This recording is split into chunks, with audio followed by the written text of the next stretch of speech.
Ben ritrovati, buonasera a tutto campo, lo spazio dedicato ai dilettanti dopo il pomeriggio passato insieme a raccontarvi in diretta le emozioni dalla Serie A fino all'eccellenza. Eccoci qua per approfondire, vedere immagini, vedere servizi, sentire le opinioni soprattutto di Federico Francioni, che è di nuovo con noi. Ciao Francio, nostro numero 10. Buonasera a tutti gli ascoltatori.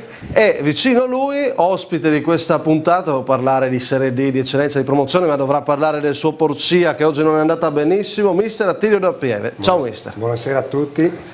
Nostri opinionisti, Simone Fornasiere. Ciao Massimo, buonasera a tutti. Ciao Simone, oggi impegnato a vedere il derby, c'è da parlare di San Daniele Tolmezzo, incarni un po' di malumori, no? Sì, un po' di malumori, una sconfitta che non è stata digerita molto bene, ma soprattutto un Tolmezzo brutto.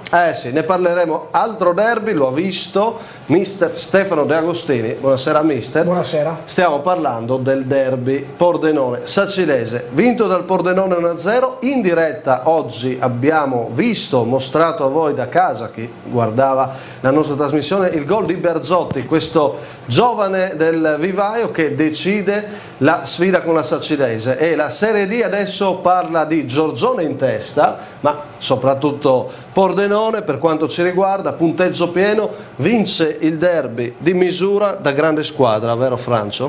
Sicuramente è stata una partita molto difficile, sono andato anch'io a vederla tra l'altro, quindi ero col mister. È stata una partita molto difficile per il Pordenone perché la Sacilese, come a Marano, ha giocato un'ottima partita, ha messo in difficoltà il Pordenone dal punto di vista del gioco.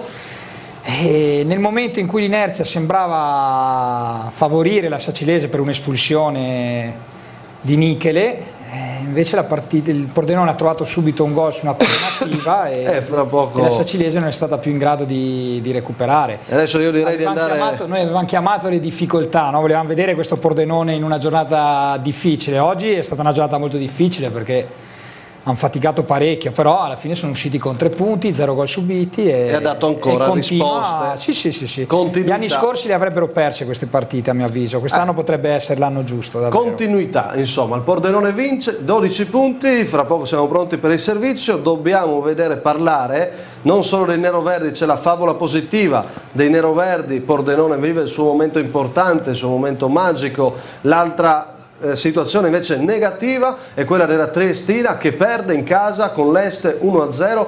Proteste dei tifosi, c'è stata la contestazione dura dei tifosi alla Bardati. Noi stiamo tendendo le immagini, speriamo di riuscire a mostrare stasera le immagini di Triestina Este, al limite lo faremo domani durante lunedì in gol a partire dalle 20. Prima però di parlare della Triestina vi ricordo anche che potete chiamarci in diretta 0432 16 36 674, vedete sempre in sovraimpressione il nostro numero di telefono per discutere con noi, per parlare di quelli che sono gli argomenti. Cominciamo parlando di Serie D, cominciamo vedendo la vittoria del Pordenone nel derby con la Sacilese. Le immagini di Davide Pettarini, la cronaca di Marco Agrusti. Pordenone Sacilese, via.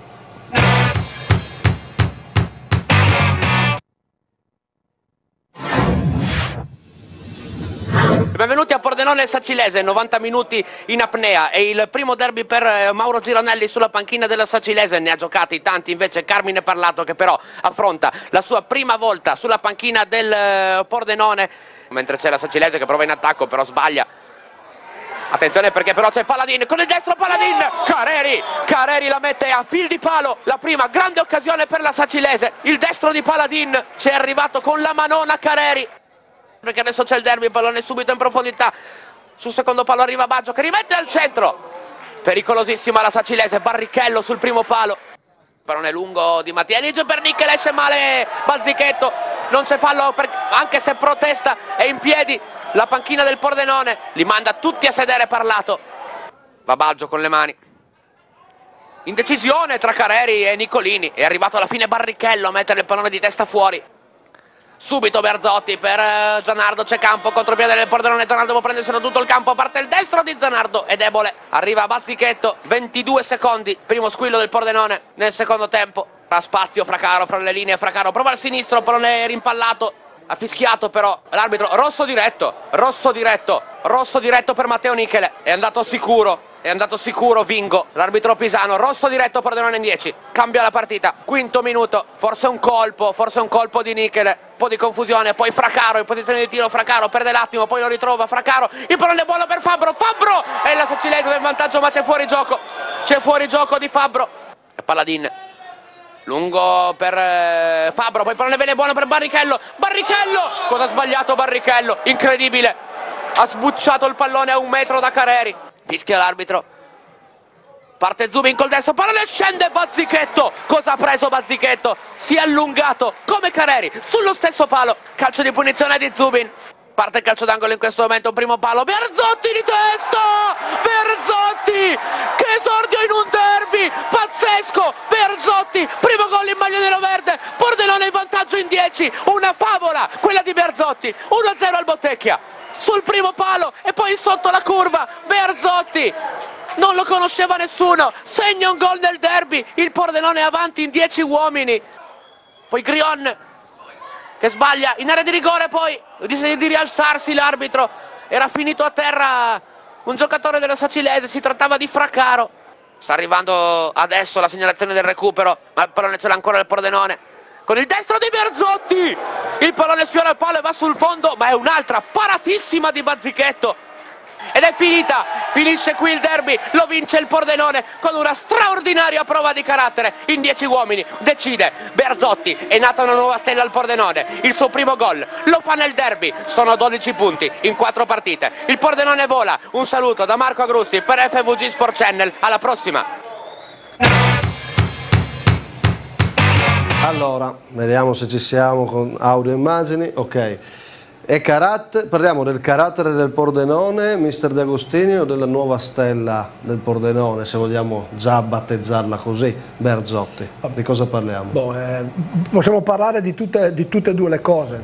Indubbiamente il Pordenone ha fatto una partita da squadra molto umile, ha giocato con grande cattiveria, è andata anche sopra i limiti secondo me in certi momenti, una squadra molto tosta, che fa del pragmatismo, l'avevo già vista giocare, è una squadra molto pragmatica, non è spettacolare, sicuramente non è una squadra che possiamo dire che sia divertente, ma è una squadra tosta, molto fisica, Nicolini oggi è stato imperiale secondo me, dietro, e poi ci sono dei protagonisti importanti, che sono la parata di Careri, credo che... Sì, regia, prepariamo, perché è da vedere e rivedere la parata di Careri. È stata qualcosa, cioè io in Serie D ho visto portieri bravi, Careri è sicuramente uno dei più bravi in assoluto e oggi l'ha dimostrato, ha fatto una parata straordinaria, poi ci vuole anche quel pizzico di fortuna perché effettivamente aveva creato di più la Sacilese rispetto al Pordenone, perché non ci dimentichiamo del gol che ha sbagliato. Eccola qua mister, questa è una parata straordinaria, insomma, qui c'è mister D'Appieve che è stato portiere, credo che confermi che questa mister, la commenti lei allora. Di difficoltà. Devo dire che è stato molto bravo nell'andar giù, perché onestamente sì, penso che la distanza non fosse molto lunga tra lui e la palla, e quindi lui è stato molto bravo, e secondo me non solo bravo perché è andato giù, ma poi gli ha dato quel colpetto che serve per andare in cerca della palla, per poter accompagnarla e farle cambiare la traiettoria, quindi sicuramente una parata strepitosa. Eh sì, da vedere e rivedere, come dicevamo, ce la ripropone la nostra regia, perché questo è come un gol. Poi Fornasiere, ci sono state anche le parate del portiere della Sacilese, mentre mister la simula la parata, però questi sono segnali, no? Questi sono segnali perché da quello che abbiamo visto dalle immagini la Sacilese meritava almeno il pareggio, poi Francio e il mister l'hanno vista, ce lo confermano, quindi l'importante, il Pordenone non ha ancora subito reti quest'anno, ha vinto sempre 1-0, quindi anche forse vincere sempre 1-0 è un segnale importante, è un segnale che comunque per il momento, e speriamo continui, gira dalla tua parte la fortuna. Il gol che ha sbagliato Barrichello poi là a 5 metri dalla porta è una svirgolata, con tutto rispetto, da terza categoria quasi, roba che non è da lui sicuramente, quindi il Pordenone in questo momento ha dalla sua la fortuna, e la fortuna aiuta gli audaci, quindi se la sta cercando un po' anche questa fortuna. Però il merito secondo me del Pordenone è che sono 11, nel senso che oggi hanno capito che era difficile, e anche nel momento in cui sono rimasti in 10 perché insomma, abbiamo visto l'espulsione di Nichele, non ci stava secondo me. Nichele non è un giocatore assolutamente ingiusto, non è uno stinco di santo e indubbiamente più di qualche volta si è fatto buttare fuori, però non è che adesso possiamo beccare sempre Nichele e pensare che ogni volta che fanno mezza cosa Nichele deve essere punito. Sì, ecco, se soffermiamo, mister, questa non è espulsione, no, non è assolutamente, la rivediamo adesso. Non esiste proprio assolutamente, sono normalissimi falli di gioco, secondo me due giocatori che si spingono, si tiene, puoi ammonirlo, puoi fare quello che vuoi, la manata, sembra una cosa punito la manata, sicuramente. Però il gesto poi ha punito il gesto, sì, per come sono io queste cose qua non le punirei, per me, lo dico, parlo a livello personale, però poi si sono messi tutti dietro la linea della palla e hanno corso come gli ossessi senza concedere niente, non hanno concesso più niente. Sì. Tra l'altro, secondo me, mister, l'anno scorso il Pordenone aveva avuto un grosso problema anche col portiere, non si capiva chi era il titolare, giocava Truant che era fuori quota, poi non giocava lui, giocava uno faceva male, giocava l'altro faceva male. Quest'anno mi sembra che con Carreri, insomma, si sapeva, l'altro anno ha salvato praticamente il Montebelluna, abbia trovato una quadratura anche in porta al Pordenone, per cui un ruolo sicuramente delicato. Un ruolo delicato che conta, Francio, e ha fatto una scelta chiara al Pordenone, no? Quello di puntare su uno che ha esperienza e qualità. Sembra una banalità, però bisogna partire da delle certezze, e anche Carreri, senza nulla togliere a Truant, è una certezza. No, sicuramente un portiere di categoria superiore, questo è fuori di ogni dubbio, ma la cosa che a me fa piacere del Pordenone è proprio anche, come diceva il mister, che rimasti in 10 hanno moltiplicato le forze e soprattutto è la rosa che ha a disposizione comunque mister Parlato, perché oggi in una giornata in cui magari Zanardo, che era stato uno dei più positivi, non aveva una giornata ottimale per bravura della Sacilese, Mattielig uguale, e alla fine della panchina è entrato Casella che ha pennellato l'assist del gol, che comunque farebbe il titolare in qualsiasi altra squadra di interregionale. È entrato Berzotti, che è un altro giovane di valore, che 2 domeniche fa aveva giocato, poi si era fatto male. Novatti oggi è partito titolare dopo aver fatto gol domenica subentrando alla panchina, oggi è andata meno bene, però ha tanti ricambi, è una squadra che adesso, a mio avviso, anche la squalifica di Nichele non ne soffrirà più non peserà più di tanto. Diciamo, perché... Francio, che insomma questo Pordenone passano le giornate e dimostra di avere tutte le caratteristiche per essere la squadra da battere, perché si diceva Marano Vicentino, ma a me sembra, mister Da Pieve, che uno vince 4 partite 1-0, non prende gol e lei è la squadra da battere. Sbagliamo? Beh, vista così sicuramente sì, ma penso che anche il Marano sia una squadra che ha tutte le credenziali per potersela giocare con il Pordenone. Che poi il Pordenone sia partito bene e che faccia, come ha detto mister, quest'anno sia bravo dietro, non prendere gol, perché sai, i campionati secondo me si vincono soprattutto quando le difese dietro non prendono tanti gol. Quindi anche la scelta del portiere, che è un ruolo secondo me delicatissimo, certo, perché il giovane magari sì, bravo, però il portiere gioca da solo, sì. Non si nasconde, giovane può avere dei passaggi, si nasconde in mezzo alla squadra e quindi deve prendersi le sue belle responsabilità, quindi è un ruolo delicato. Secondo me loro dietro, da quello che capisco, sono ben quadrati, no? Sì. Quindi, Nicolini gran partita, ecco. Mi pare che davanti non gli mancano i giocatori per risolvere le partite. È solo Franzoni che continua a pensare che il Marano Vicentino. Oggi Florian ad esempio non ha giocato, ma è un giocatore anche che giocherebbe titolare. Sì. Massimo, tu ogni volta dai per scontate certe cose. Cioè il Marano oggi è andato a vincere 5-0 a San Paolo Padova. Sì, in casa Francio. In casa, va bene. Comunque degli acquisti di cui abbiamo straparlato in queste ultime 2 puntate non ha giocato nessuno. Quindi vuol dire che il Marano è una squadra al pari del Pordenone, certo, molto forte, e se Bonazzoli e Cunico entreranno nei meccanismi della squadra, sono sicuramente una squadra tosta. Cioè, ok, devo andare in pubblicità. Vai in pubblicità, perché quando sai che ti do contro e ho ragione mandi la pubblicità. Torniamo fra poco a tutto campo, dobbiamo parlare della Triestina che cade in casa e che tira brutta aria a Trieste. A dopo. Pubblicità. Ci siamo?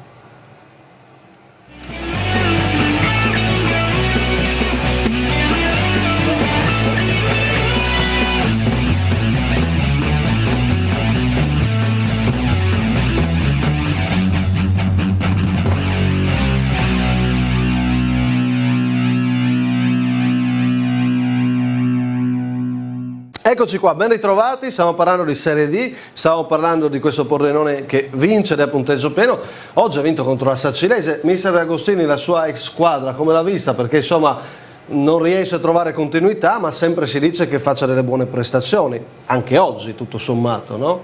No, ha fatto un'ottima partita secondo me, ha tenuto palla, fa il suo gioco, ha questo gioco molto di possesso palla, no? Cercano di giocare il più possibile questa palla.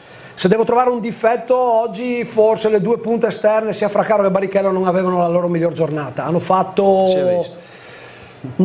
sicuramente un'ottima partita. La sensazione è sempre quella quando si va a vedere la Sacilese, in questo momento parlo, perché sicuramente Fraccaro viene da un anno che ha giocato poco e quindi deve trovare ritmo. La sensazione è che se non fa gol Filippo Fabbro, in questo momento si fa fatica a capire chi possa fare gol, perché come sono andati in svantaggio e il Pordenone anche per necessità erano in 10, si sono chiusi, lì sono venuti fuori i limiti di questa Sacilese, che io avevo visto anche contro il Mezzocorona nella prima di campionato, che hanno vinto 1-0, anche lì è entrata una squadra che si è chiusa, hanno fatto fatica a produrre occasioni da gol, e in queste partite il colpo diventa importante. Una curiosità, Francio, com'era il clima oggi al Bottecchia per questo derby? Guarda, ti dirò, c'era abbastanza pubblico, Pordenone, consentimi, non è che voglio tirare le orecchie un po' al pubblico di Pordenone, però in una giornata in cui forse si sono viste le prime difficoltà, perché noi stiamo dicendo che il Pordenone ha costruito uno squadrone ed è tutto vero, però non è che poi devi scendere in campo e le vinci 3-0 perché ti chiami Pordenone e hai degli ottimi giocatori. Oggi ha trovato una squadra che l'ha messo in difficoltà, ha fatto fatica il Pordenone, ne è venuta fuori perché è una grandissima squadra, però il pubblico rumoreggiava, insomma era sempre un po'... Ah, sì? Ma sì, perché a Pordenone sono un po'... sono un po' così, si vede che sono abituati sempre bene così, quindi cioè, ci vorrebbe che magari tante volte si incitasse un po' di più e magari si fischiasse alla fine della partita, no? Perché è giusto lamentarsi quando la squadra non gioca bene o non avvengono i risultati, però alla fine della partita il Pordenone, soffrendo da grande squadra, oggi l'ha portata fuori. La Sacilese, l'abbiamo sempre detto, è una mina vagante, è una squadra che è sopra la media rispetto alle altre squadre e metterà in difficoltà tutti. Ha perso 1-0 a Marano non meritando, perché meritava di vincere, ha perso oggi non meritando di perdere, però si devono, mentre a Marano c'era stata un'espulsione, erano rimasti in 10, quindi delle difficoltà erano sorte, oggi devono mangiarsi le mani da soli perché insomma avevano una bella occasione di portare fuori un risultato positivo. Molto chiaro, insomma, un derby che è sempre sentito, no? Quello tra Pordenone e Sacilese. Sì, da Pieve. Beh, penso, sai, che vincerlo quindi è ancora più significativo. Siano due società che vanno per la maggiore, no? E penso che ci sia proprio una rivalsa tra queste due società sicuramente grande, sì, anche perché se Pordenone, sai, la metterei un pochino sopra Sacile, perché comunque la città e quindi come tale, poi insomma la storia parla a favore del Pordenone, però sai, storia la devono rifare adesso, quest'anno devono rifare la storia. Assolutamente, la devono rifare perché la Sacilese, ne sa qualcosa mister D'Agostini, la C c'era arrivata nei periodi in cui il Pordenone mancava e manca ormai da tempo in quella categoria, che rivuole fortemente, e questo si sa in fondo, mister, che deve essere l'anno buono. È tanto presto per parlare, i segnali sono tutti positivi, però è questo l'anno che deve essere il Pordenone. C'è un discorso poi secondo me che va oltre, no? Quello che è la prima squadra, c'è un discorso di settore giovanile. Berzotti è un grande segnale, sì, no? Indubbiamente, sono stati bravi ad andare a prendere questo giocatore. Sì, perché non viene dal settore giovanile, sì, non è Massimo continua a dire che è un prodotto del settore giovanile del Pordenone, no, viene dal, smentiamolo per l'ennesima volta. Lui giocava negli allievi regionali del Portogruaro. Nazionali, scusami, del Portogruaro. Certo, c'è, scusi mister Francioni, che ha ragione a sottolineare, perché il compito suo sarebbe quello di dimostrare che capisce di calcio. Non è che deve smentire me, i telespettatori comunque sanno che hanno un bravo conduttore che ha dei bravi opinionisti, quindi non c'è nessun problema in questo senso. Detto questo c'è è stato un colpo di fortuna, allora così te lo dico subito, perché è stato non può essere un colpo di fortuna. No, capisci per come è arrivata al Pordenone, perché dal Portogruaro è andato in ritiro col Carpi Primavera, doveva andare a Carpi. Il Carpi, qualche problemino economico, una cosa nata, non gli dava la possibilità di avere vitto e alloggio, perché per vivere a Carpi ovviamente sei di Mortegliano, perché è di Mortegliano. Sì, non ha potuto prenderlo e tramite Pavan, che è un ex giocatore professionista ed è stato allenatore del settore giovanile del Portogruaro, se non sbaglio, esordito con me, ecco, è arrivato a Pordenone, quindi Pordenone. Comunque, detto questo, Franzo, noi possiamo dire che ha una grande cura del settore giovanile e poi sa anche avere giovani, quindi i giovani sono una cosa importante a Pordenone, c'è sempre stata grande attenzione, no? Ma per quello che hanno costruito, l'impianto che hanno, è bruttissimo non vederli in Serie C, perché adesso dove si allena il Pordenone credo che sia un impianto che nessuno ha, ma a livello anche di C e forse anche di B, quello che c'è al Cerit credo che sia una cosa magnifica da andare a vedere, quindi sarebbe anche per tutto il movimento, secondo me, visto che adesso la Triestina non è più in auge, noi dall'Udinese arrivare a un'altra squadra importante non c'è. Esatto, altro concetto che abbiamo toccato questo pomeriggio. Ti dirò solo questo, che a livello il derby tra Sacilese e Pordenone continua a livello di settore giovanile, perché comunque ogni anno tra giovanissimi e allievi chi si gioca i campionati sono sempre Sacilese, Pordenone, Sacilese, Pordenone. La Sacilese, tra l'altro, mi piace ricordarlo, moltissimo anche quest'anno ha dato 5-6 giocatori nei professionisti. Quindi tanto di cappello a come lavora anche la Sacilese. Sappiamo tutti che Fiorini a livello del settore giovanile non è secondo a nessuno. È vero, è vero. Lui è Camata, una bella lotta. Esatto, no? Gente che sa. Dobbiamo...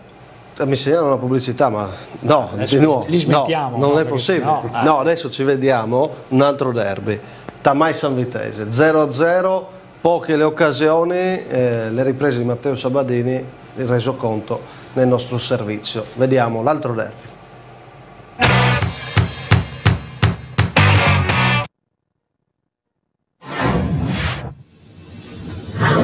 Il derby San Vitese-Tamai finisce 0-0, un finale in crescendo per la squadra di Muzzin che poteva strappare anche la vittoria nel mezzo di una gara non davvero emozionante.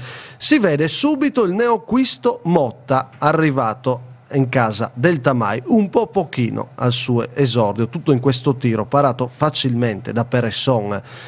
Poche le occasioni, dicevamo, poche le emozioni in questo derby tra Tamai e San Vitese, con la squadra di Muzzin che intanto continua a fare punticini dopo la buona prova con la Triestina. Calcio di punizione di Della Bianca, disinnescato facilmente da Peressini. Della Bianca, ex di giornata, abbandonato, diciamo così, dal Tamai, ha trovato rifugio San Vito. L'occasione più importante, il sinistro, bello e preciso, troppo di Furlan, il palo lo ferma. Dopo il gol al Boito non gli riesce di decidere il derby con la San Vitese. Ma passiamo adesso alla ripresa. Ci prova ancora appena entrato Conte per il Tamai. Lui 2 conclusioni ravvicinate per il numero 17, questa sicuramente interessante, finisce alta sopra la traversa, fuori non di molto. Vediamo nella ripresa Angelo Conte del Tamai, poi la San Vitese cresce e ci sono le occasioni. La prima con questo sinistro fuori portata di Steinhaus, poi lancio lungo, colpo di testa in area, ci vuole un attento e reattivo Peressini su questo colpo di testa di Giglio. Si resta 0-0, ma la San Vitese ha l'occasionissima al 92esimo. Dalle retrovie il lancio Della Bianca sbaglia e grazia il Tamai con la parata al limite dell'area di Peressini. Errore di Della Bianca e così il derby finisce 0-0. Poteva essere la prima vittoria della San Vitese, che invece deve rimandare un punto a testa tra San Vitese e Tamai.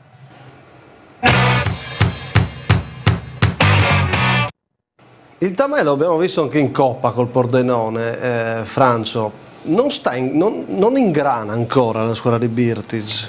Guarda, io ti dico, loro quest'anno hanno dovuto ridimensionare perché comunque la crisi in generale colpisce un po' tutti quanti, no? Quindi anche a Tamai hanno abbassato ulteriormente quello che poteva essere il budget da destinare alla società sportiva.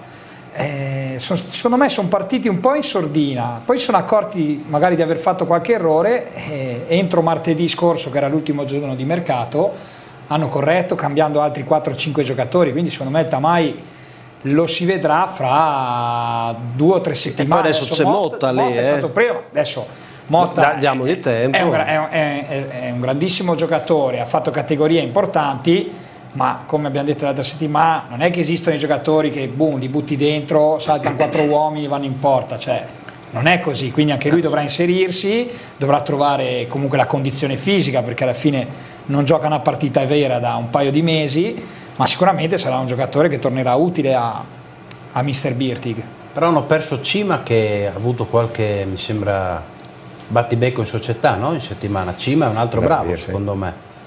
Io leggevo sul giornale che è stato sostituito domenica, ha avuto da ridire, la società ha preso posizione e l'ha mandato via. Non so com'è andata la storia con Cima, so che è un giocatore che è sempre piaciuto tantissimo a Birtig, quest'anno l'aveva ripreso con sé perché è un giocatore di enorme qualità, però tante volte pecca nella fase difensiva e soprattutto nel sacrificio del mettersi a disposizione della squadra. Ma di questo derby alla fine però la Sanvitese poteva portare a casa i 3 punti da Pieve. L'errore di Della Bianca ha quasi del clamore. Sia un'occasione che ti capita ogni 10 partite, è un'occasione così limpida, sì. Cioè, con la palla rimbalzante, portiere fuori dalla porta. Situazione perfetta per un attaccante. Però lui poi, mister, se si può rivedere, c'è anche da dire che il portiere è anche incerto, perché fa un passo avanti, fa un passo indietro, quindi era forse il portiere è sulla terra di nessuno lì, quindi lì devi fargli gol. Quindi il punticino alla Sanvitese di Agostini, guarda, avanza e torna indietro, sì. quindi è un errore, un gol sbagliato. Troppo facile per te, non gli piacciono questi gol qua, lo farlo da 40 metri. Mister, ma a questo punto chi fa più bene? Beh, visto come sono andate le cose, però c'è anche il palo di Furlan prima, quindi però è chiaro che quando ti capita un'occasione così alla fine sarebbe dopo la Triestina vincere il derby per la Sanvitese. Sì, perché insomma cambia, muovi la classifica. Ho visto la partita domenica scorsa, avesse vinto la Sanvitese con la Triestina non avrebbe rubato niente. Dobbiamo parlare dopo la pubblicità di Triestina che hai visto domenica scorsa, che oggi ha perso, e continuiamo perché Francio quest'anno, come vedi, tanto spazio alla pubblicità. È così. Sì, però non hanno aumentato i nostri rimborsi, quindi c'è qualcosa che è un strano caso. Comunque, linea alla regia, pubblicità.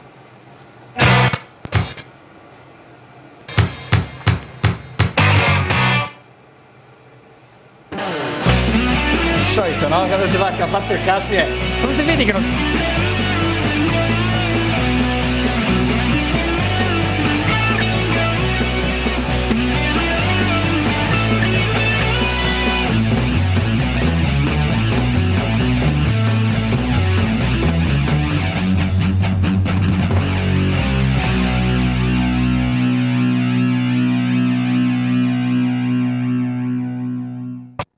Attenzione, eccoci qua, stavo richiamando all'ordine i nostri ospiti. Nell'intervallo Federico Francione ha sostenuto che il Sassuolo si salva. No, guarda, quindi scusate, chiunque può telefonare, fatemi questa cortesia, se siete convinti che il Sassuolo si possa salvare dopo 7-0 con l'Inter, fatecelo sapere, perché è l'unico attualmente penso in Italia a sostenere. Se mi inquadrano un attimo ti dico subito questo, registratela, sì. Il Sassuolo non retrocede in Serie B. Perfetto. Nemmeno Squinzi ci crede, però. Okay. No, noi gli paghiamo la cena di pesce, anche ma a coraggio comunque.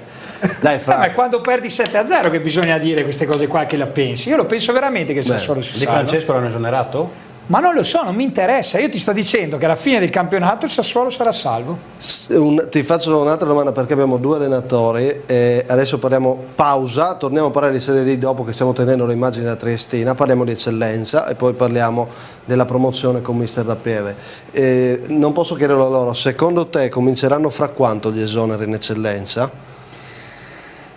Ti direi che uno potrebbe esserci già in rampa di lancio, però c'è tanta amicizia fra mister e presidente, quindi la squadra in questione non lo so. Visto che voglio parlare di questa cosa, capovolgo un po' la scaletta. Prima del San Daniele, dove tra l'altro bisogna parlare anche di Maisano, che pare non sia molto tranquillo, facciamo questo, c'è un servizio, un piccolo punto sull'eccellenza di oggi, dove non è segnalato, poi ne parleremo ovviamente domani, vedremo i gol, il 6-0 dell'Azzanese, un risultato davvero eclatante, però tocchiamo altri punti, tra cui la figura di un allenatore. Il punto sull'eccellenza, se ce l'abbiamo, via, partiamo.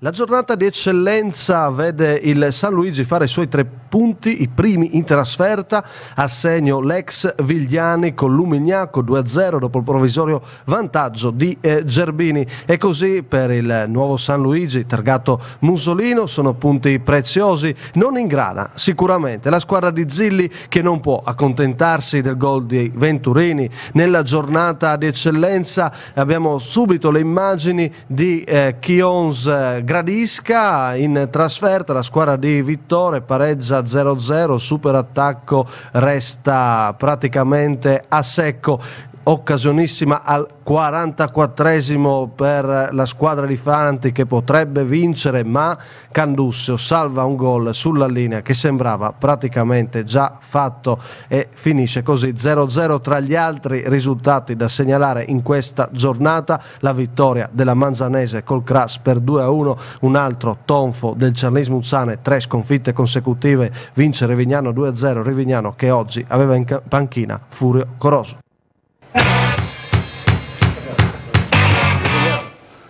Allora, ci sono un po' di cose da capire. Innanzitutto, prima ringrazio il Lumignaco e il Chions, che Lumignaco prontamente le immagini, ringraziamo naturalmente la società Chions, fantastici, perché ci sono le società che collaborano e quelle che non collaborano, e il Chions è una di quelle che anche aggradisca, che potrebbe non farlo, fa le immagini e ce le porta già stasera. Grazie davvero, mi pare anche giusto sottolinearlo ogni tanto.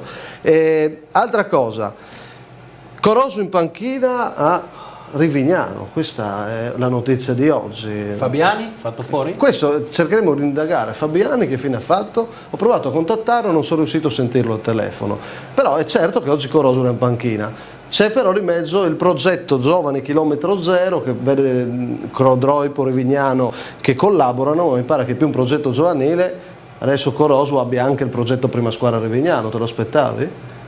No, anche perché insomma avevano cambiato, siamo alla seconda giornata, il Rivignano va pareggiato la prima con la Manzanese, insomma.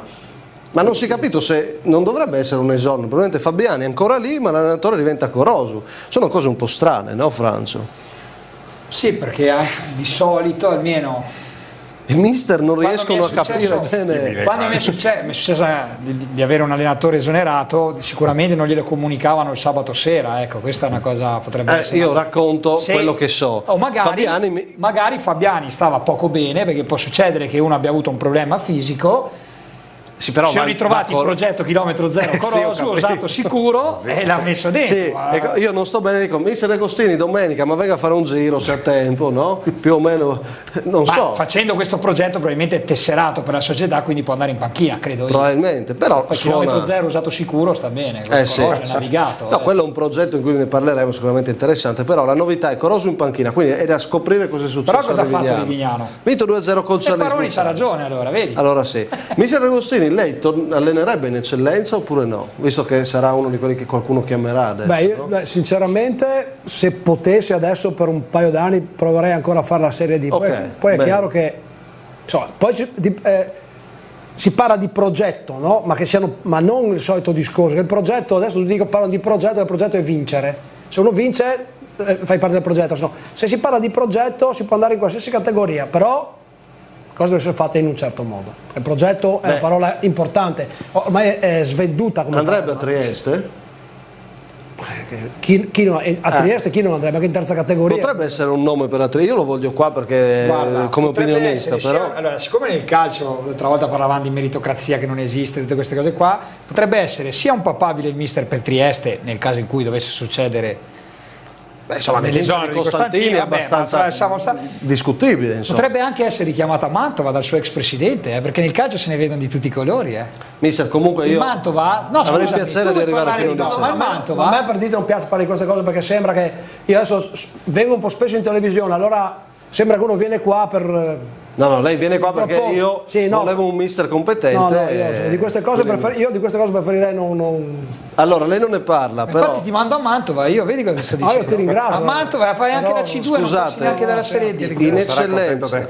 Costantini. No, cioè, per questo perché dopo vengono fuori... E secondo me queste cose io non voglio entrare su queste cose. È registrato, noi pensiamo che lei sia uno di quelli che potrebbero essere papabili. Detto questo, io preferisco averla in studio, perché grazie. mi fa piacere che sia con noi, però è chiaro che io ho fatto la domanda un po' per stimolare, ci sono delle panchine che potrebbero già diventare in bilico. Charles Muzzane per esempio, Fornasiere, 3 sconfitte. Charles Muzzane 3 sconfitte, era una squadra data come la vera antagonista del CRAS, invece 0 punti in 3 vittorie, però credo che... In 3 partite. 0 punti in 3 vittorie sarebbe fantastico. Okay.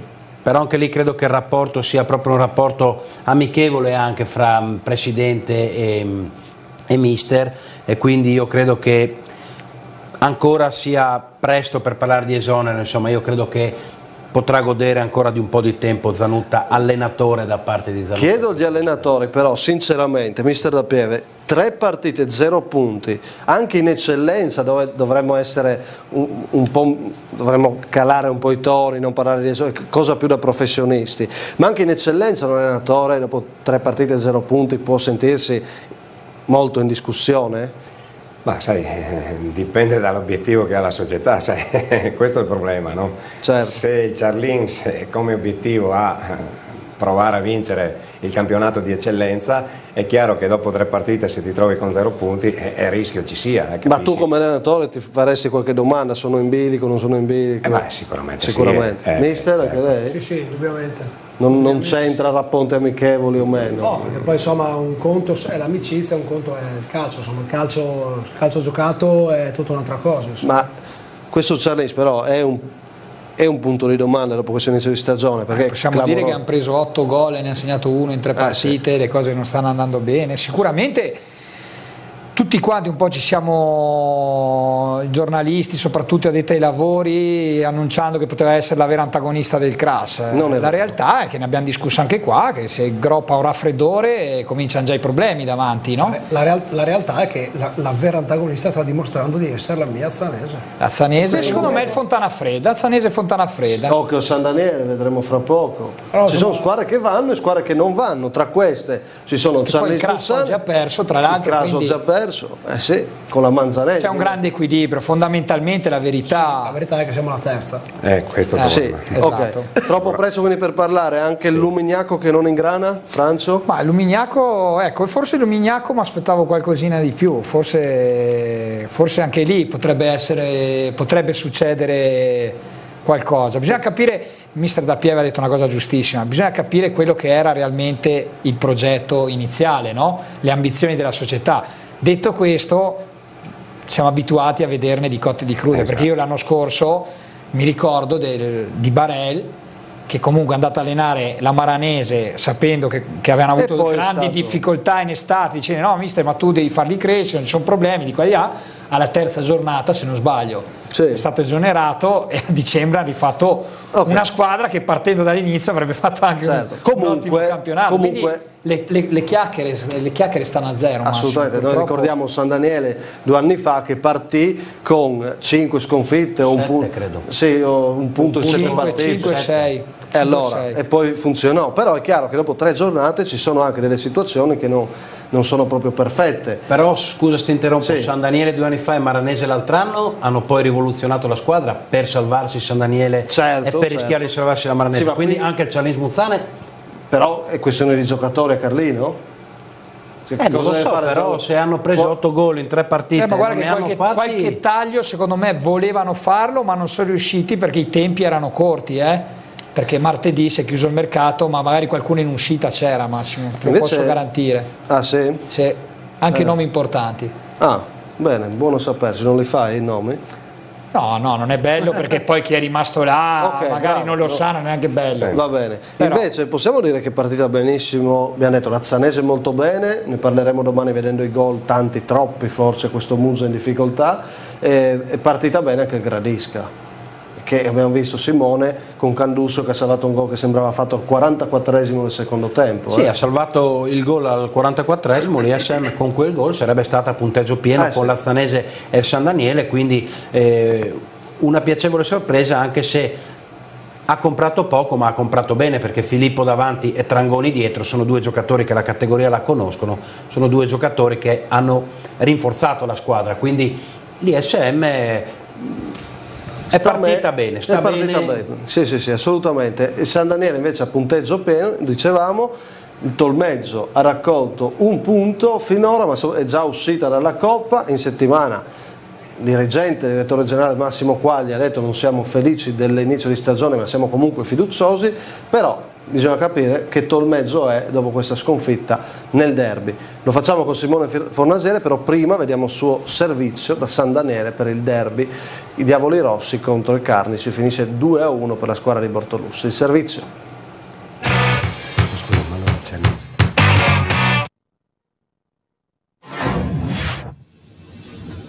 È derby a San Daniele, dove arriva un Tolmezzo ancora alla ricerca della prima vittoria, mentre la squadra di Bortolussi nelle prime due uscite ha collezionato altrettante vittorie. Prima della gara premio speciale per Marco Nardi, bomber della squadra di casa, che viene premiato con 10 kg di miele per aver realizzato il primo gol stagionale della squadra del presidente Fantinel. Parte meglio il Tolmezzo e al 13esimo Gregorutti, direttamente da calcio di punizione, mette di poco alto. Andrà meglio allo stesso Gregorutti al 19esimo, quando, dopo aver beffato l'intervento di Muffato, calcia laddove Cicutti non può arrivare, infilando il vantaggio carnico. Al 27esimo occasione per il San Daniele, con la punizione di Coacci che attraversa tutta l'area senza che Marzin prima e Andrea Bortolussi dopo riescano ad intervenire. Al 30esimo però il pareggio è cosa fatta. Ostolidi serve in profondità Marzin, che di prima intenzione mette in mezzo per l'accorrente Osso Armellino, che con un preciso sinistro infila il pari. San Daniele che al 40esimo ha ancora una buona chance direttamente sul calcio di punizione calciato da Coacci, che però Nardoni riesce a mettere in corner. All'ultimo respiro della prima frazione la rimonta è completa. È bravo Nardi a soffiare la palla a Scarsini e guadagnare un calcio di punizione battuto da Osso Armellino, che trova Marzin pronto a fare la sponda per il liberissimo Stolidi, che da 2 passi insacca. Nella ripresa è ancora il San Daniele a provare a fare la partita e al 14esimo arriva la doccia fredda per il Tolmezzo. Nardoni ferma così Nardi lanciato a rete e inevitabile arriva il rosso per lui, che lascia il Tolmezzo in inferiorità numerica. È l'ultima occasione del secondo tempo, con il Tolmezzo che non riesce più ad attaccare e il San Daniele che si adegua e conquista altri 3 punti che lo mantengono lassù in vetta alla classifica.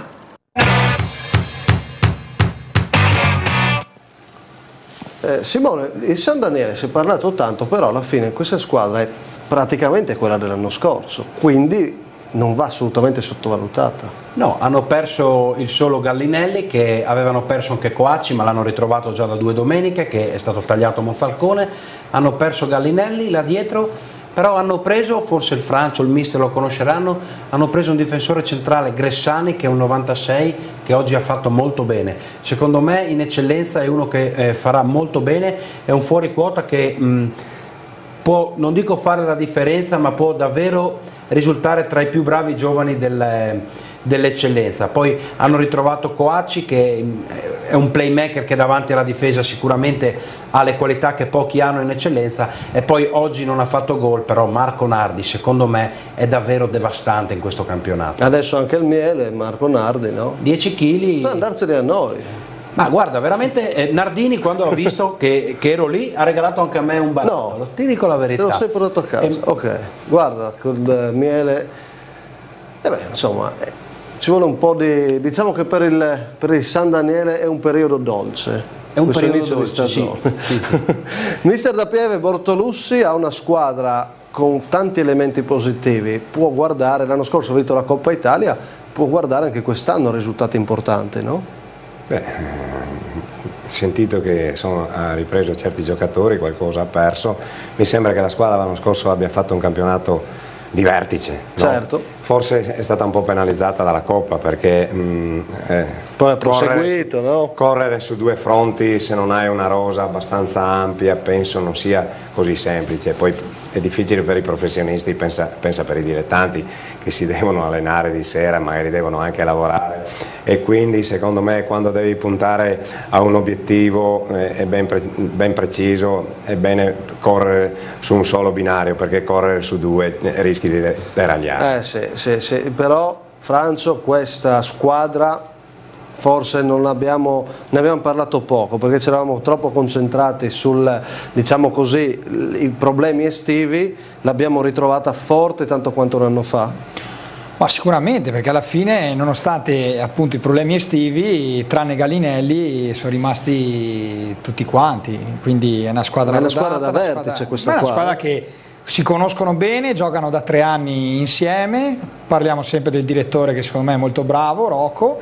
Ha tirato fuori anche questo ragazzo Gressani, che io non conoscevo, ma se Simone dice che è un ottimo prospetto gli credo. Cioè, sai, l'ossatura è quella, sono 3 anni che giocano insieme, che si tolgono delle soddisfazioni. L'anno scorso mi sarebbe piaciuto vederli combattere un po' di più e non rinunciare in campionato a discapito comunque della Coppa Italia, che è stata una bellissima avventura, però è una squadra di tutto rispetto e difficile da affrontare. Poi abbiamo parlato del Pordenone prima, attenzione, non se ne parla, ma il San Daniele è un grande portiere. Cicutti che pochi conoscono perché ha fatto sempre il professionista via, ma se questo sta bene fisicamente, questo davvero è uno fra i più forti dell'eccellenza. Sì, un San Daniele completo, Agostini l'ha detto, è la Zanese, giustamente ricordando la sua squadra che ha un organico importante, ha un bravo mister, però io ci metto vicinissimo a questo punto, inizio stagione, lo dimostra anche il San Daniele. Ma è giusto perché hanno la forza di conoscersi. Loro sono una squadra che si conosce da tanto tempo, mettono dentro 2-3 giocatori, l'allenatore è sempre quello, ha il suo metodo di lavoro, viene apprezzato, viene seguito e non c'è arma migliore. Poi, diciamo la verità, non è che tutti hanno Nardi, Nardi è un giocatore in questa categoria devastante, per cui io ci aggiungo Stolidi, che è un giocatore che mi piace, si completano tanto. Col gol che ha fatto domenica scorsa sono diventato un suo tifoso, insomma, ha fatto un gol incredibile, bello vedere. Dove l'ha visto, mister? Sì, chiaramente. Me lo sono guardato su Facebook, vi ho guardato. Ok. Quindi, bravo, così ricordiamo che c'è la pagina Facebook di A Tutto Campo, basta cliccare mi piace. Per cui diventa sicuramente una squadra da stare attenti. Poi sono quelle squadre che viaggiano a fari spenti, che sono pericolosissime, perché non hanno pressioni, sono pericolosissime. Non tutti hanno Nardi, non tutti hanno Gregorutti, che gran giocata, che giocata ha fatto. Vabbè. Su Gregorutti potrei stare qua a parlare una trasmissione, io l'ho allenato 2 anni, credo che il Grego ha buttato via la sua vita, secondo me, io lo dico sinceramente, un giocatore così forte. La sua vita calcistica. Sì, certo. Un giocatore, chiaramente, stiamo parlando di calcio, nell'ambito calcistico, quindi un giocatore così forte credo che non ci sia, ha delle qualità che nessuno credo abbia in questa categoria. Noi possiamo parlare dei più forti che abbiamo visto giocare in eccellenza, Gregorutti entra di diritto in questa categoria, peccato che lui la prenda così. Quindi è un po' naif. Un po' naif, sì, lui è da rivedi? Ho detto se si rivede. Si rivede. No, ma secondo me mister Francio è forte, secondo me Gregorutti no, ma se secondo me era ma Grego non sei se calcia, non sei se destro o se sinistro, è forte di testa, è forte fisicamente, è molto forte lui anche. È un giocatore completo, lui era un giocatore che poteva veramente dominare la Serie D, la Serie C, poteva dominare e io gli ho sempre detto provare a fare giocatore, insomma. Tu con la mia testa 30 partite in nazionale, perché veramente Gregorutti è impressionante, ma credo ci ha detto, c'era con la partita, è un giocatore è fantastico, dipende un po' dalla sua testa, quando ha voglia. Sì. Le 2 occasioni, la punizione e il gol, le fa di sinistro, Gregorutti è un destro, quindi a supporto di quello che tu dici. Si è presentato ad Azzano e calciava tutto, i corner di destro, di sinistro, punizione, calciava tutto lui, perché insomma le qualità sono impressionanti. Ecco, sottolineiamo che a Tolmeggio, direi tutto, negli ultimi 15 anni quindi hanno avuto potenzialmente i 2 giocatori più forti del calcio dilettantistico, no? Da Damiani a Gregorutti. Ecco, il leitmotiv, diciamo così, del Tolmeggio era quello di avere un grande giocatore e salvarsi grazie alle sue gesta. Damiani prima, Gregorutti però, guarda, oggi. Nonostante è una condivido qualità quello che di dice squadra. il mister. L'anno scorso Gregor Rutti non è che con i suoi gol abbia trascinato il Tolmezzo. È vero, non è stato... Quindi non sempre si sono dovuti affidare ciecamente. No, nel senso che va detto che il giocatore è straordinario, però l'anno scorso non ha rifatto il campionato dei 2 anni però prima. ha fatto gol che pesavano l'anno Sicuramente, scorso. Ha fatto il gol, mi pare, con l'Umignaco che hanno vinto 1-0, con l'ISM. No, ma io non metto in dubbio, sto dicendo che comunque non sempre anche lui si ripete dal punto di vista realizzativo le stagioni Però, che magari... Francio, noi sembra che quando parliamo della testa sia un elemento trascurabile, è un elemento fondamentale. No, lui ha fatto 250 gol l'anno prima, l'anno dopo sicuramente non poteva ripetersi ma magari si è un po' anche mentalmente seduto. No? E quindi magari una stagione fantastica 2 anni fa. 2 anni fa era impressionante, faceva dei gol poi clamorosi, no? C'è una cosa. Sì. E poi a Tolmezzo giocano Gregor Rutti più 10, Oggi ha giocato saranno con contenti quando vai a vedere oggi ha giocato con 2 fuori quota al suo fianco, Tessari e Faleschini, che con tutto il rispetto di Gregor Rutti non hanno veramente niente. Ma non c'è anche Calin a Tolmezzo. Insomma, c'è però Calin, Tolmezzo è arrivato... Gregor Rutti ha detto, c'è Calin, Scarsini. Scarsini per oggi ho visto, ha perso la palla su qua, però Scarsini è uno che è 10 anni che fa con la sigaretta l'eccellenza. Un altro bravo buon giocatore. Non è che, buon giocatore. Scusa un attimo, Nardoni ha giocato in Serie C. Cioè, non è che il Tolmezzo, ogni volta noi un pochettino, tra virgolette, bistrattiamo. Il Tolmezzo si muove, il suo mercato lo fa, i suoi giocatori li prendi. Ortobelli ha giocato a Mantova. Cioè, non è che proprio è Gregor Rutti più 10. Iuri hanno preso adesso che oggi Iuri ha fatto la Serie D 3 anni col Pordenone. Però, ecco appunto, Tolmezzo. Non è che è una squadra proprio messi in campo e Gregor Rutti fai quello che vuoi. Cioè. Ti ricordi l'anno scorso che si parlava del Tolmezzo che potrebbe alzare l'asticella degli obiettivi, che si nasconde sempre con questo discorso il Tolmezzo deve solo salvarsi. Quest'anno è alzata. L'alzata negli acquisti, ma in campo probabilmente non funziona. Questo... Un punto. Raccontaci un po', che Tolmezzo hai raccolto anche altre impressioni tu, al di là di quelle del campo, Simone. Ma ho raccolto altre impressioni, ho provato a parlare sia io che il collega Claudio Rinaldi del Messaggero, che era lì oggi con Maisano, si è negato a noi dicendo non me la sento di parlare, faccio parlare altri, proprio testuali parole. Poi ce l'aveva un po' con la dirigenza. Ce l'aveva forse un po' con la dirigenza, perché a mio modo di vedere proprio lui contesta che gli mancano questi fuori quota, perché hanno giocato questo Tessari e questo Faleschini oggi che davvero poca roba. Però non è che quindi, anche Maisano, nonostante i suoi ottimi 5 anni o 6, adesso non ricordo, deve... Sentitemi, voi tu che vieni soprattutto conosci bene la realtà carnica. Allora, ormai conosco meglio quello della Bassa. Ma l'anno scorso non aveva dichiarato che dopo l'ennesima salvezza non avrebbe più allenato? Ma infatti. Vedi che tante volte magari il pensiero, adesso io auguro a Maisano di essere allenatore del Tolmezzo per i prossimi 15 anni e di fare 15 anni di eccedenza, magari anche la D. Però magari il sentore che aveva avuto l'anno scorso, o fosse stato stufo, volesse cambiare ambiente perché sono 5 anni di ma secondo me è logorato. Lui aveva avuto la sensazione giusta, magari è stato convinto a rimanere anche se non era al 100% convinto, e adesso i problemi che non lo so, così è vista da fuori. E poi secondo me lui vive sempre comunque con lo spettro Damiani alle spalle, perché Damiani quest'anno allena gli allievi. Questa è proprio una spada di Damocle, perché Damiani a Tolmezzo, se dobbiamo dire la verità, non sei d'accordo? No, nel senso che è un vivere veramente male, perché è come dire uno a Vicenza che Baggio fa l'allenatore e c'ha Baggio dietro. Scusatemi, però è anche vero, scusate, non è che tutti durano 5 anni in una società. È vero. Infatti lui è avrà anche la spada, avrà anche la spada di Damocle, però 5 anni sono tanti, vivere 5 anni in una società non è per tutti. Te lo chiedo te, può essere che questo nuovo Tolmezzo, come con questi nuovi acquisti, Barone che ha investito un po' di più, Calin, necessitasse forse di un cambio anche del timoniere? Tu hai avvertito questo oppure no? Sì, ho avvertito che Maisano non è contento. Non è più quel rapporto. Ho visto un Maisano, io lo conosco, Maisano è una persona comunque pacata, una persona sempre disponibile. Oggi l'ho visto senza ovviamente aver nulla di personale con me, con gli altri giornalisti che erano lì, insomma, però l'ho visto un po' arrabbiato, un po' sfiduciato, ecco. E quindi insomma tutto da vedere anche quello che accadrà a Tolmezzo. Insomma, pubblicità, torniamo fra poco, dobbiamo parlare del Porcia di mister Da Pieve, oggi è la partita di oggi col Flaibano. Torniamo fra poco con A Tutto Campo.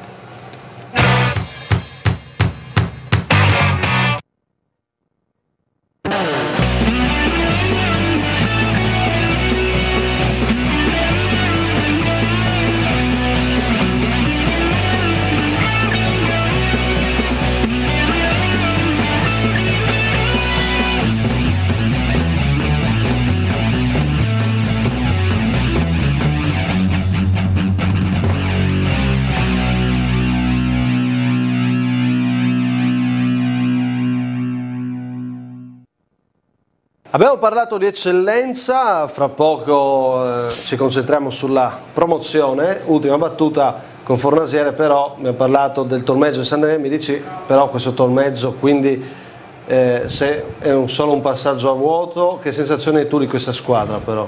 Ho la sensazione che là davanti, se non fa qualcosa Gregor Rutti, questi non fanno gol. Quindi secondo me fare gol nel calcio è la cosa che conta, perché se non fai gol non vinci. Quindi potrebbe essere un campionato difficile per il Tolmezzo quest'anno. Tu lo vedi un po' più in difficoltà? Io lo vedo rispetto agli altri un po' anni. più in difficoltà. Senta, mister Da Pieve, sa che io sono sempre molto diretto, è un Porcia un po' più in difficoltà rispetto all'anno scorso, quello di quest'anno, o è solo un passaggio a vuoto con il Flaibano? Stavolta glielo chiediamo direttamente ai protagonisti. Io penso che la nostra squadra abbia cambiato dei giocatori rispetto all'anno scorso. Però se andiamo a vedere la partenza dell'anno scorso e la partenza di quest'anno, forse siamo meglio quest'anno. Siete meglio quest'anno? Quindi abbiamo vinto le prime 2 partite, le abbiamo vinte, la terza l'abbiamo persa, quindi abbiamo già 6 punti. È migliorato il Flaibano, però. Chiaramente davanti hanno argomenti purtroppo, soprattutto uno che Rossi fa la differenza.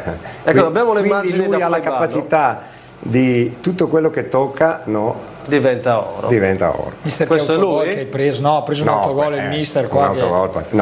Ma guarda, la partita di oggi io la leggo così. Penso che il primo quarto d'ora abbiamo avuto 2 occasioni come quella che hai visto della Sanvitese, che ha sbagliato. Certo. E quindi sono state 2 occasioni penso abbastanza clamorose. Poi abbiamo preso il gol lì che avete visto, che è un infortunio chiaramente del nostro difensore centrale.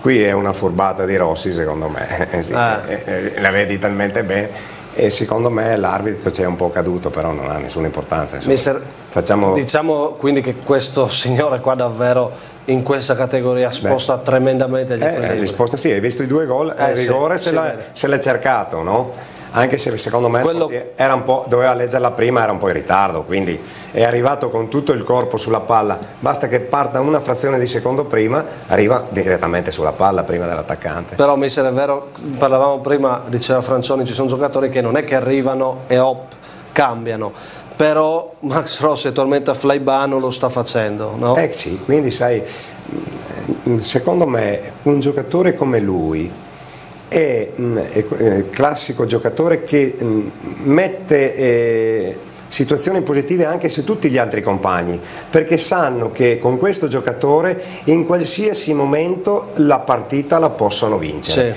e quindi anche il livello degli altri giocatori si alza. Quindi la stessa squadra dell'anno scorso con un inserimento è cambiata in positivo, quindi diventerà una squadra pericolosa anche. Mister De Agostini, il Porcia ha un allenatore che sposta gli equilibri? Allora, mister Da Pieve chiaramente è uno degli allenatori più preparati che ci sono nelle nostre, non lo dico perché qua mister è sicuramente uno bravo, sa di calcio, le sue squadre giocano, hanno un'idea, lui ha un'idea, ha il suo modo di fare, e i risultati credo che in giro gli abbiano dato ragione, quindi credo che sia... Come mai mister, come nasce questo suo legame, ormai è terza stagione a Porcia? No, questa è la sesta. Sesta, ecco, scusi. E stasera siamo già... Le orecchie al conduttore. Abbiamo detto prima che non tutti riescono a fare 5 anni, quindi è un bel andare. Sai, io penso di avere un ottimo rapporto con il presidente, e quindi diciamo che il presidente non è che mi dia carta bianca, però mi dà un budget, e quindi noi operiamo dentro il budget, che quest'anno sicuramente è stato ridotto perché insomma la società è una società, premetto, sana, che non ha nessun debito, e quindi sa quali sono i suoi limiti, e noi cerchiamo di stare dentro quello che è il budget che ci dà il presidente.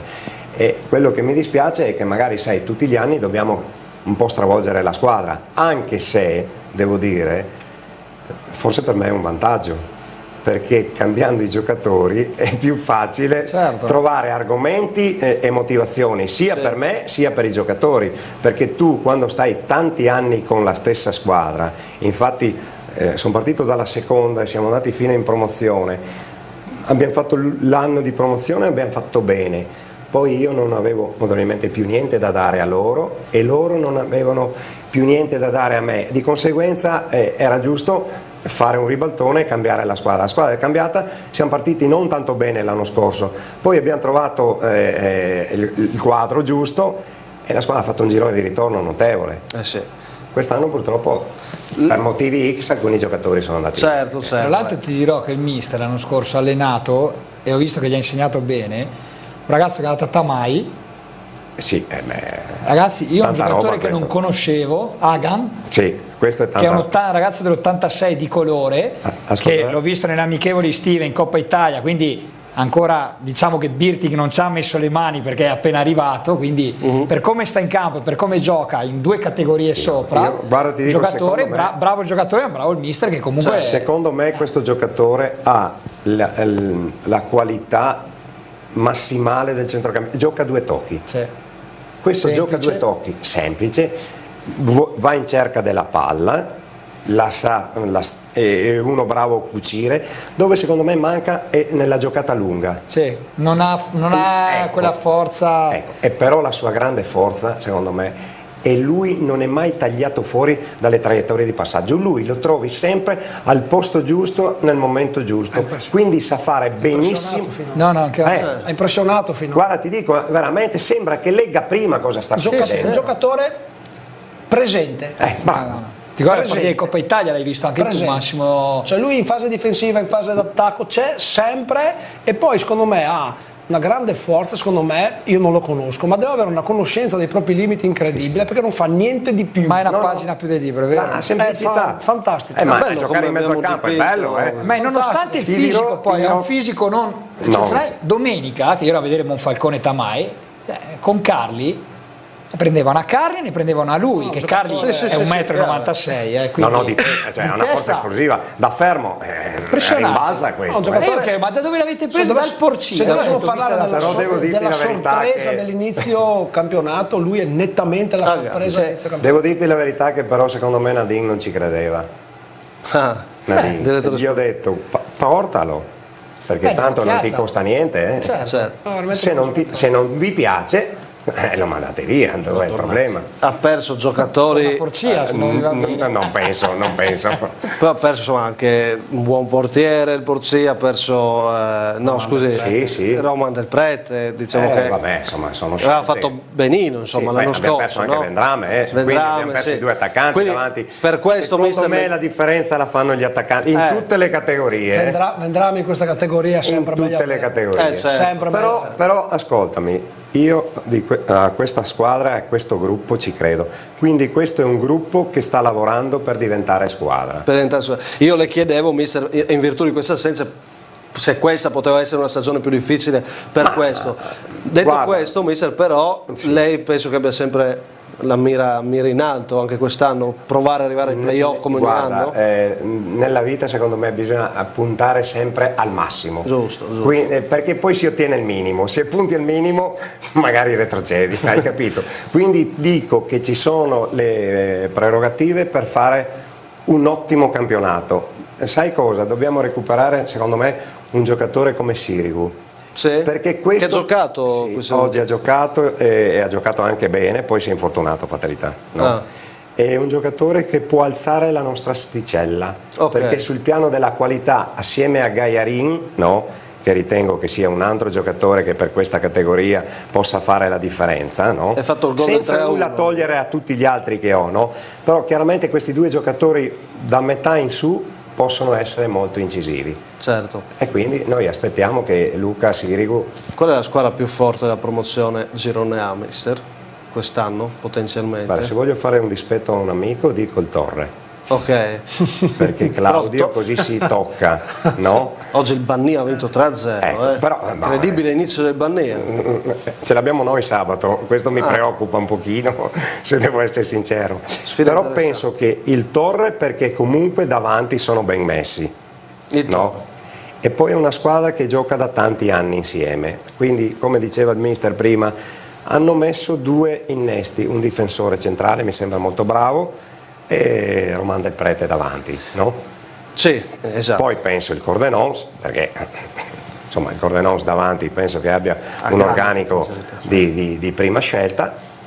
Il Brian, che non è ancora partito. Il Brian sulla carta, poi il campo che parla. Certo. Poi c'è una fascia di squadre che può essere... Bel Flaibano che ho visto oggi, non per vincere però... No, sarà finché Rossi sta così, loro staranno là. Staranno bene, sì, no? Sì, te lo posso assicurare. Ha parlato del Brian, mister, volevo sottolineare e salutare Alex Chiandotto, perché purtroppo è stato l'infortunio di domenica scorsa è stato più grave del previsto per il figlio del presidente. Lo salutiamo davvero perché il colpo ricevuto domenica con Fiume Veneto Bannia, un colpo al fegato, ci sono state complicazioni, sembrava, adesso le sue condizioni stanno migliorando, nel corso della settimana era uscito da una situazione critica, poi è rientrato in terapia intensiva, quindi è stata una situazione non facile, anche l'ambiente era piuttosto scosso. Adesso sembra che finalmente la situazione stia andando per il meglio, quindi davvero un grosso augurio ad Alex perché tutto vada per il meglio, insomma,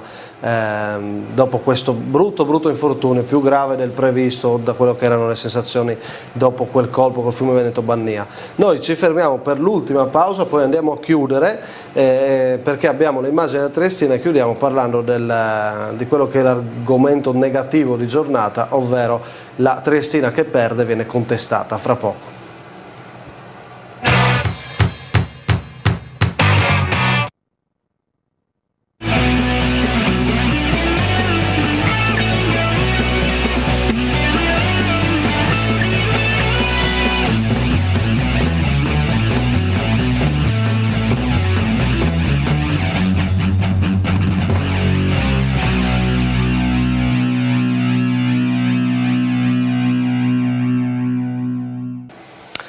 Bene, ben rientrati, occhio, eccoci qua, ben rientrati. Tu ridi, io spero che un giorno inquadrino la poltrona dove Sua Maestà Radina si siede durante le pause, perché ragazzi dovete vedere, è la megalomania in persona, guarda là. Soprattutto lancia discorsi su Caleon, sul fantacalcio, che gioca al fantacalcio. Sì, mi diverto con poco ragazzi, però questa poltrona è arrivata in dote, la trovo molto comoda e quindi cerco di sfruttare le nostre risorse, insomma.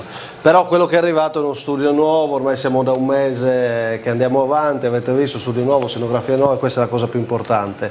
Abbiamo le immagini della Triestina e chiudiamo parlando proprio di questo argomento. In Serie D abbiamo osannato, possiamo dirlo, il Pordenone, invece parliamo della squadra in difficoltà. Si parte dalle immagini, vedremo se ci proporranno anche un po' la contestazione per quanto riguarda la gara di oggi. Questo è il gol dell'Este subito dagli alabardati di mister Costantini. Ringraziamo la RAI per lo scambio di immagini, queste immagini RAI che possiamo proporvi in onda durante la nostra trasmissione. Possiamo dire che questo è, Franzoni, la dimostrazione che a Trieste o dovranno avere grande pazienza più dell'anno scorso, oppure non so come potrà andare a finire anche questa stagione. Tu come la vedi? Ma io sarò ripetitivo, siamo alla quarta giornata, io dico che forse questa sì, è stata contestata dai tifosi. Non usiamo adesso, regia, attenzione che abbiamo le immagini. È stata fortemente contestata. Io dico questo, sicuramente le prestazioni fino adesso non sono state del blasone che ha la squadra, questo è fuori di ogni dubbio. Detto questo, non so, tu mi dici sempre che ci sono stati dei proclami a Trieste in cui hanno promesso che la squadra sarebbe stata forte per vincere il campionato.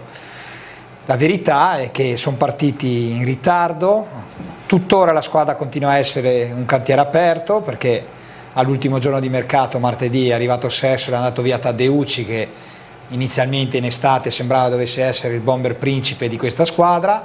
Mi pare sia comunque, scusami, una contestazione piuttosto limitata. Ma no, ho visto anche in tribuna che facevano i gesti di andare a casa i giocatori, ho sentito qualche giocatore mi ha detto insomma che sono stati pesantemente apostrofati, ma tutte cose normalissime nel calcio, perché voglio dire, in una piazza come Trieste se i risultati non vengono è normale che succeda questo. Mostriamo la pagina Facebook della Però Triestina, Massimo, la squadra, e qua mi ricordo quel giorno che ha telefonato il tifoso, la squadra non è una squadra da vertice, la squadra è una squadra per fare un buon campionato. Però bisogna saperlo, Francio, no?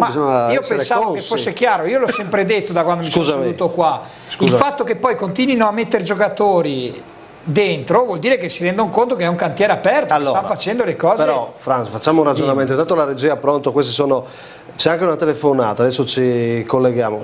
Questi su Facebook sono molti tifosi che si lamentano, naturalmente non andrò più allo stadio, c'è chi dice poi, però dobbiamo proseguire, dicono di vergognarsi, abbiamo fatto schifo, ci sono molte lamentele che abbiamo rubato dal social sulla pagina dell'Unione Triestina, che abbiamo recuperato da Facebook, quindi siamo alla frutta, altro che lasagna, qualcuno scherza, gol di lasagna oggi per l'Este. E quindi insomma non è proprio un bel clima, i tifosi sono molto delusi. Contenti, certo, sentiamo se abbiamo una telefonata. Pronto? Vediamo se è vero, se no continuiamo in studio e poi andiamo a chiudere. Pronto? Pronto? Sì, buonasera, con chi parliamo? Ciao Massimo, buonasera, sono Fantina. Ah, ciao. Grande Chris.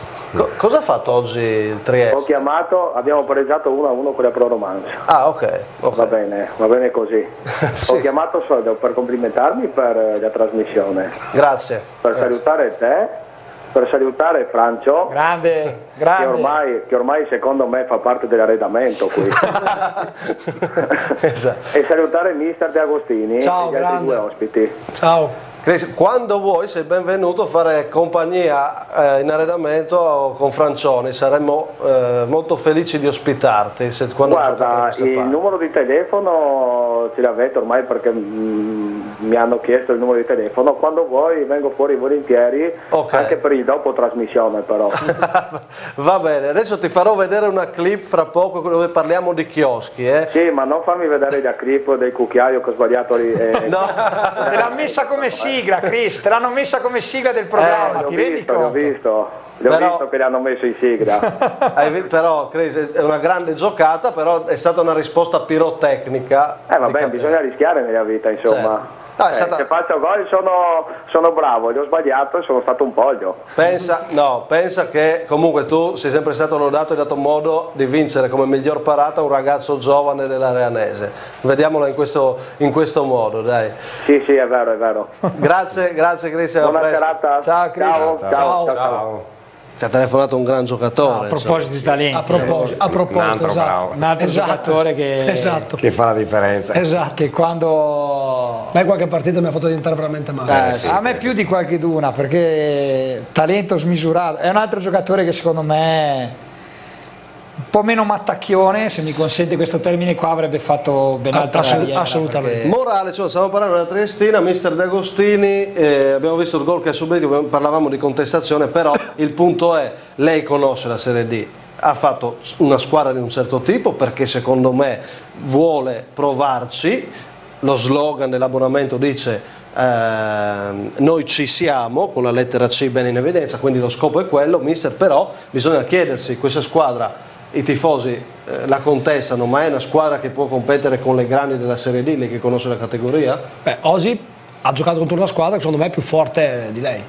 L'Est è più forte della Triestina. Se prendiamo... Non è un concetto importantissimo. Io parlo come nomi, io insomma penso di conoscere, come tu hai detto, insomma è un po' di anni che l'Est è più forte della Triestina. Secondo me in questo momento la Triestina, adesso è arrivato questo centrocampista Wagner che mi dicono che è molto bravo ma si è già fatto male, no? Quindi non ha giocato. Hanno fatto un ottimo acquisto che è Sessolo, che sicuramente si sposa molto bene con Godeans e con Daros. Però ci sono secondo me 5-6 squadre che in questo momento a livello di organico sono più forti della Triestina. Cioè la Triestina, noi non possiamo continuare a pensare che il nome ti dia dei punti. Certo. Non c'è niente da fare.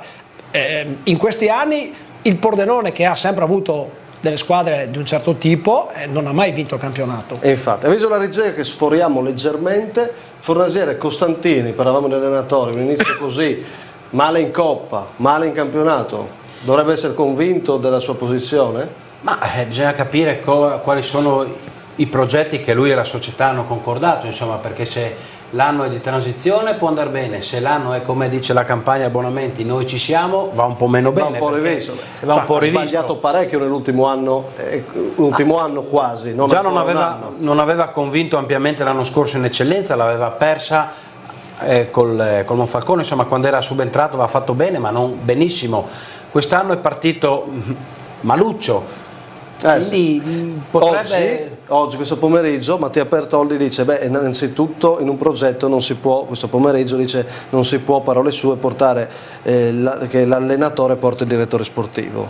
Cosa dice Francioni a questa affermazione qua, che denota forse un po' di confusione, che bisogna, non è tutto chiaro? Io dico che su una cosa da dire, l'imprenditore che ha preso la Triestina e che comunque si sta dando da fare per rinforzare la squadra e tutto, non è stato molto aiutato, quindi la Triestina è un po' un cantiere aperto secondo me anche a livello societario, nel senso che magari tu parti, adesso dico non le so bene le cose, però parti con un certo tipo di budget, strada facendo magari ti entra qualche sponsor in più, qualcuno che vuol dare una mano, qualcuno che vuol fare, e quindi ti ritrovi magari a fine agosto, primi di settembre che prendi Godeas, no? Perché comunque Godeas è un giocatore che cioè per quello dico che la squadra non è stato facile neanche per chi ha cominciato, perché magari tu parti, tu sei Costantini, parti, ti dicono c'è un budget di tot. Allora devi fare un progetto però, Francioni.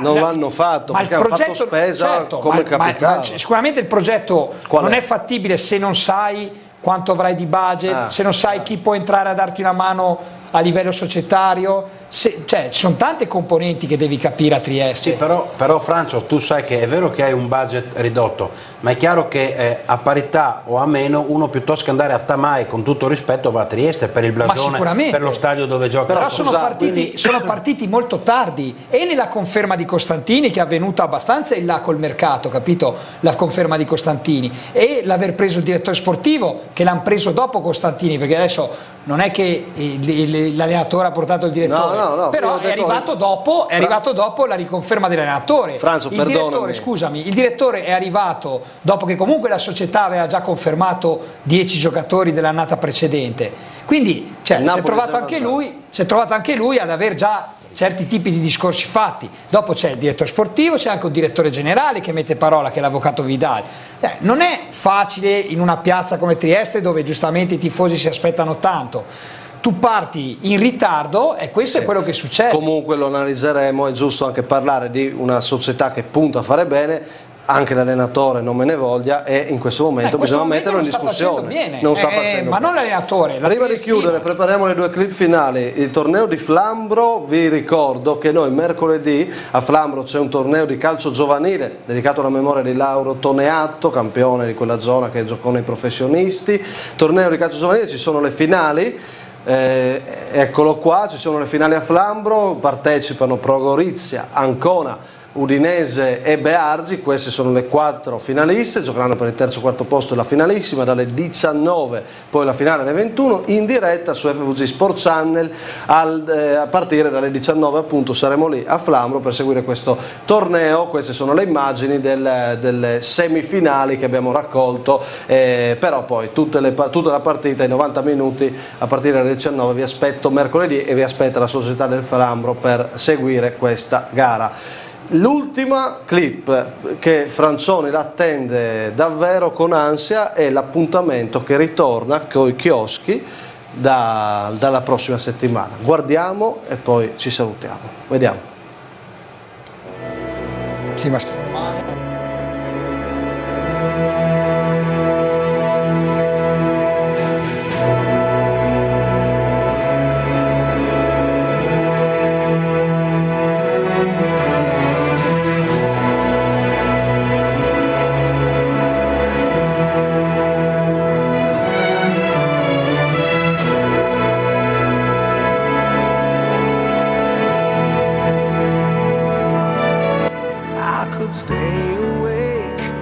Il salame è arrivato, ma sai, sono quelle piccole cose che dici va bene, ma non ti aiutano a poter dare una valutazione, quindi preferisco riservarmi, non mi sento di dare alcun voto. Per me senza voto sono triste.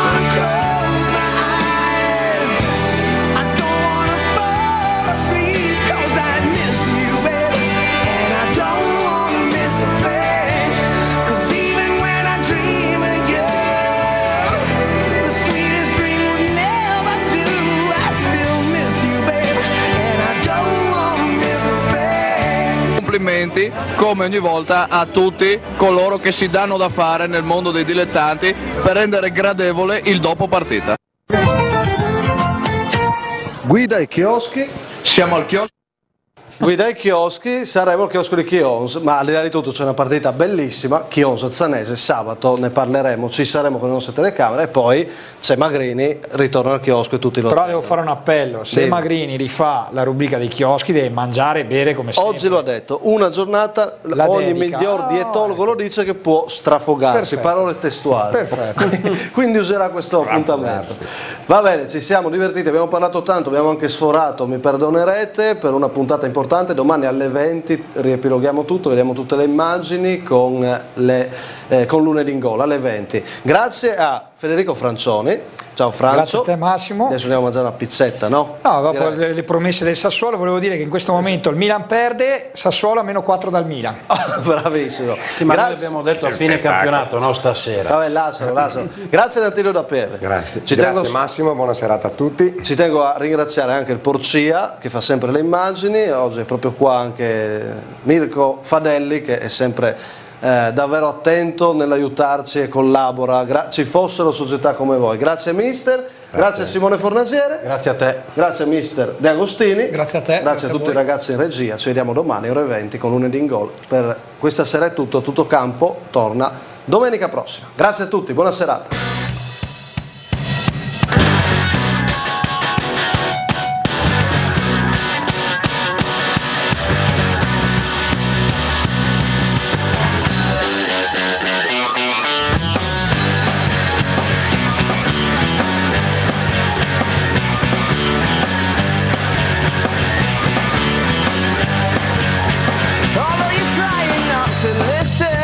But your eyes are staring at the ground.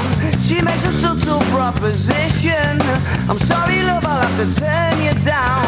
Oh, we must be up to summer. What are the chances? Sure, it's more than likely. I've got a feeling in my stomach.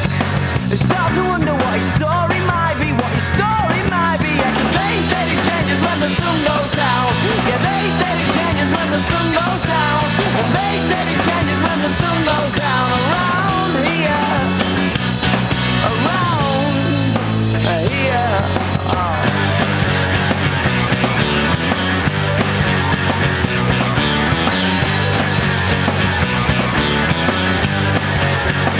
Look, here comes the portmanteau.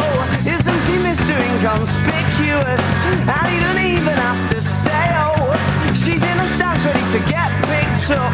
Bet she's delighted when she sees him, pulling in and giving her the eye, because she must be fucking freezing, scantily clad beneath the clear night sky. It does stop in the winter now, and they said it